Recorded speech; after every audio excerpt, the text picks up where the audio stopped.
اوكي، لحتى بس تتخيلوا الفايب اللي انا وسيمات حابه نسويه للبيت. هيك شايفين شوفوا هذا السرير، شوفوا هدول اللوحات، شوفوا هاي الحركه اللي هون على الحيط، شوفوا هاي يعني في احسن ما يضل عندي انا، يعني بالاخير ما حستفاد منه شيء.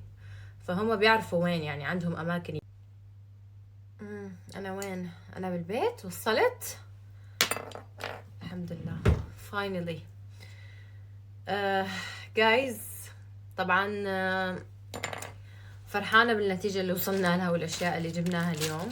ما توقعت رح ننجز أقل، بس لا انجزنا أكتر ما أنا كنت متوقعة. وجبنا كتير أشياء صراحة، بس ظلت طاولة الطعام يلي ما جبناها ولأنه مو متأكدين منها 100%. في كذا أوبشن براسنا، أوبشنين 3 أوبشنات. رح نشوف واحد من هالأوبشنات بكرة ونجيبها إن شاء الله، نوصي عليها.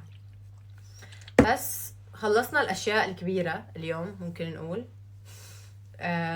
بعدين المرحلة الثانية، بس مو هلأ، بعد ما ينحط كل شيء رح نشوف شو الأشياء الصغيرة اللي محتاجينها. يعني مثلا إذا محتاجين كرسي صغير بزاوية معينة، زرعة بزاوية معينة، فازة كبيرة بزاوية، طاولة صغيرة بزاوية. يعني هي الأشياء أكيد فهمتوا علي. هاي الأشياء بتبين بعد ما الواحد يحط الأشياء الكبيرة. فهمتوا شلون؟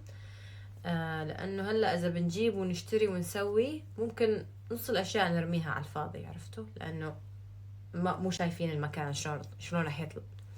فبس نشوف المكان شلون رح يطلع بعد ما نحط الأشياء الكبيرة إن شاء الله. بنقرر هاي الأشياء الصغيرة وين، شو محتاجين، شو ناقصنا وين وكذا.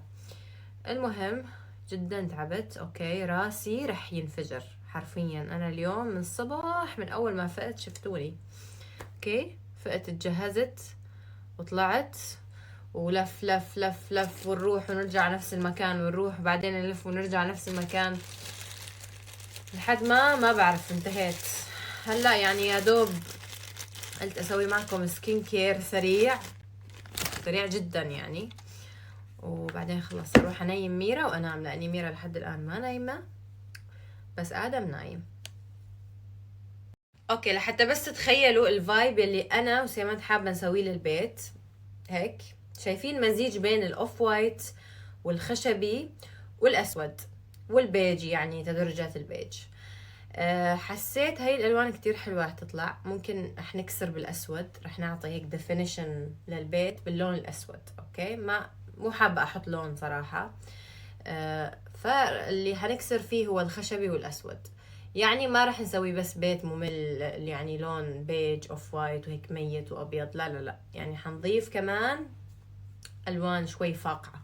اوكي اللي هي الاسود والخشبي.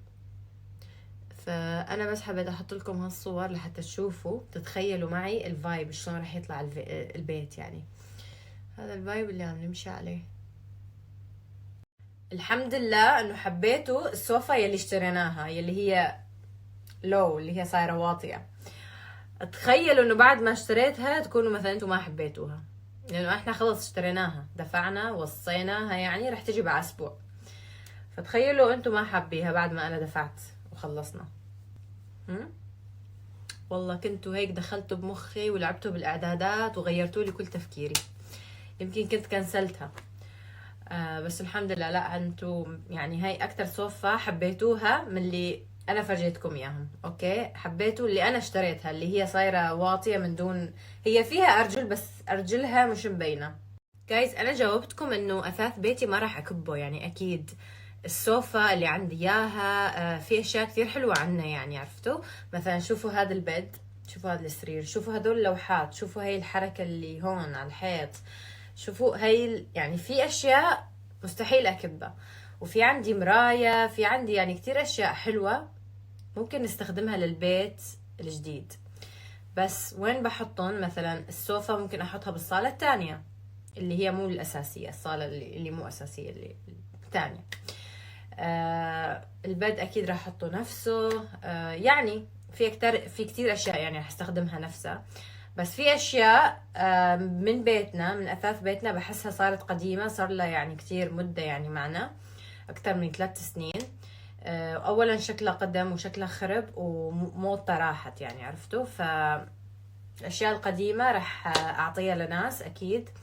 والاشياء الجديدة اللي انا يعني حاببتها وهيك راح نستخدمها للفيلا الجديدة هي اكيد.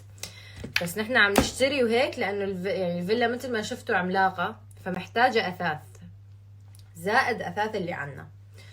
فبس حبيت يعني اوضح النقطة. على فكرة انا وسياماند عادة لما بننتقل الاثاث القديم يلي مو محتاجيه دايما بنعطيه للعمال يلي بيساعدونا بالنقل، عرفتوا؟ اكيد نعطيهم اجرتهم وكل شيء، بس الاثاث يلي مو محتاجيه دايما هم بياخذوه، حرام يعني بعطيهم اياه حتى يستفادوا يبيعوه، يستفادوا يعني منه، احسن ما يضل عندي انا يعني بالاخير ما حستفاد منه شيء.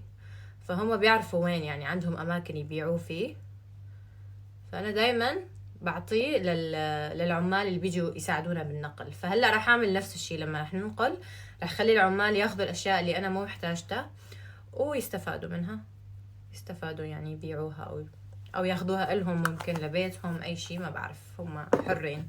اليوم السكين كير عبارة عن برودكت واحد للبشرة.